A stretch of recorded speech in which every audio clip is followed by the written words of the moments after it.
Pour ceux qui, comme moi, souhaitent effectuer les travaux pratiques sur NetBeans, nous allons télécharger une version spécifique de NetBeans pour le développement d'applications web.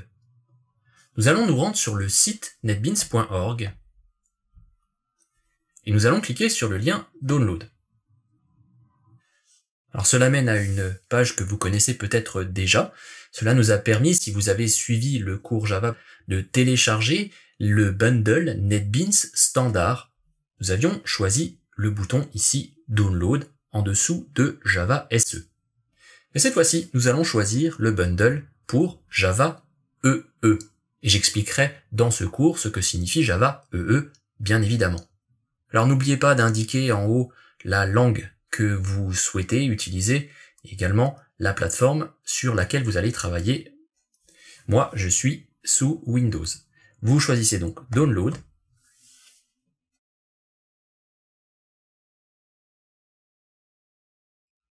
Alors avant de procéder à l'installation de NetBeans, une petite parenthèse pour ceux qui auraient déjà une autre version de NetBeans sur leur machine, parce que par exemple vous avez suivi également le cours Java pour débutants, ne la désinstallez pas, ce n'est pas la peine. Alors allons-y.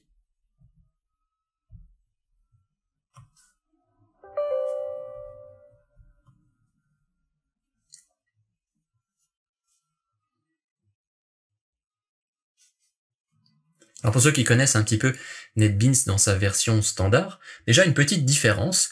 Vous voyez ici ce petit panneau vous demander « Select the application servers to install with the IDE ».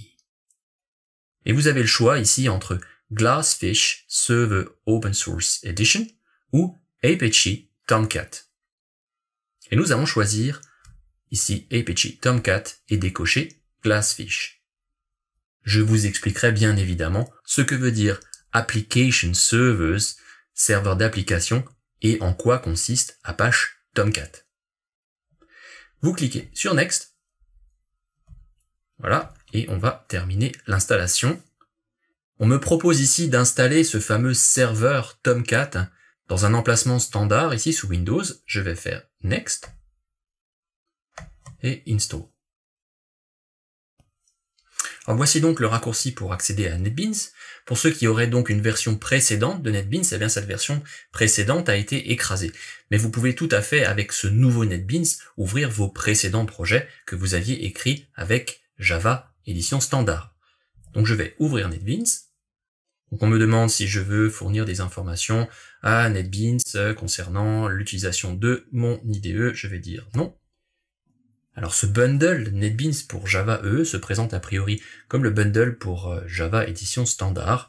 Alors vous pouvez voir quelques petites différences, notamment déjà ici quelques démos et tutoriels pour Java EE et les applications web. Je vais décocher Show on Startup et fermer cet onglet.